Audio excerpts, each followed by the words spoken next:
உலகத்தமிழ் மக்கள் அனைவருக்கும் வணக்கங்க. சக்தி நாணய சேனல் உமா பேசுகிறேங்க. போன வீடியோவில் நம்ம ₹2 இருக்கக்கூடிய மேப் படம் போட்ட ₹2 இருக்கக்கூடிய லயன் வெரைட்டி எல்லாம் பார்த்தோம். இன்றைக்கி நம்ம பார்க்க போகிறது 1975 மும்பை மின்ட்டு ₹1 பிட்காயினும் 2017 நிக்கல் பிராஸில் அடித்த நோய்டா மின்ட்டு ₹5 காயினும் இன்றைக்கி பார்க்க போகிறோம். வாங்க வீடியோக்குள்ளே போவோம். பாருங்கள், இதே காயினில் 1977 மும்பை மின்ட்டில் இதே மின்ட்டு தான்.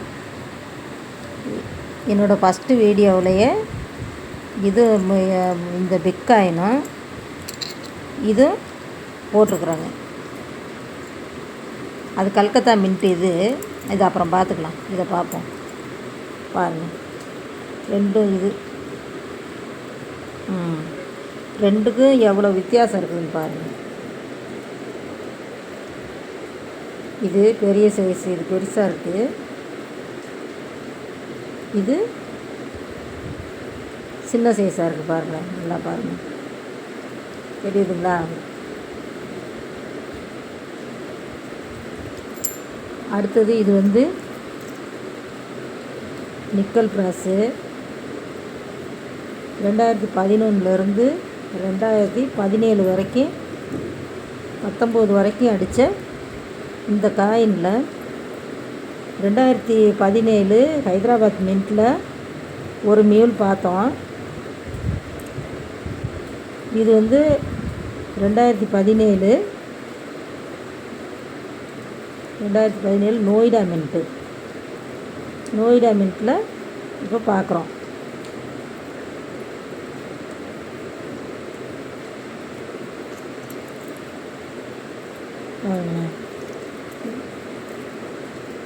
இது இது பாருங்கள், இது பெரிய சைஸாகவும் இது சின்னதுமா இருக்குது. இதுதான் மியூலு, இது நார்மல், இது மியூலு.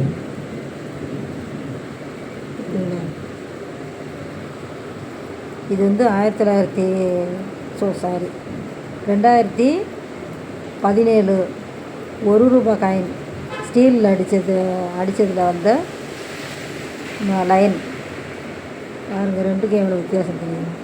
இது கொஞ்சம் குண்டாகவும் கொஞ்சம் குட்டையாகவும் இருக்கிற மாதிரி தெரியும். இது கொஞ்சம் ஒல்லியாகவும் கொஞ்சம் வளர்த்தியாக இருக்கிற மாதிரியும் தெரியும். ரெண்டையும் ஒன்றா வச்சுக்கணும். இது மாதிரி காயின்கள்லாம் நம்ம கையில் நிறையா வரும் போகும். இதெல்லாம் பார்த்து எடுத்து வச்சிங்கன்னா நமக்கு ஒரு நல்ல பயன் கொடுக்கும். இப்போ நம்ம 1975 காப்பர் நிக்கலில் அடித்த மும்பை மின்ட் காயினில் லயன் வெரைட்டியும், நிக்கல் பிராஸு 2017 நோய்டா மின்ட்டில் அடித்த மியூலும் பார்த்தோம். இது கொஞ்சம் நல்லா பார்த்துக்குங்க. அது வெளிச்சத்தில் ஒன்றும் சரியாக தெரியல. இப்போ பார்த்துக்குங்க, நல்லா பார்த்தோம். நாணயம் நமது வரலாறுங்க. நாணயம் இல்லைன்னா ஆதிக்குடி தமிழ்குடி அப்படிங்கிறதெல்லாம் இன்றைக்கி இருந்திருக்காதுங்க. சரிங்க, நம்ம வரலாறெல்லாம் இன்னொரு வீடியோவில் பார்ப்போம். வீடியோவை நல்லா பாருங்கள், லைக் பண்ணுங்கள், ஷேர் பண்ணுங்கள், சப்ஸ்கிரைப் பண்ணுங்கள், கமெண்ட் பண்ணுங்கள். என் உலகத்தமிழ் மக்களே, பாய்.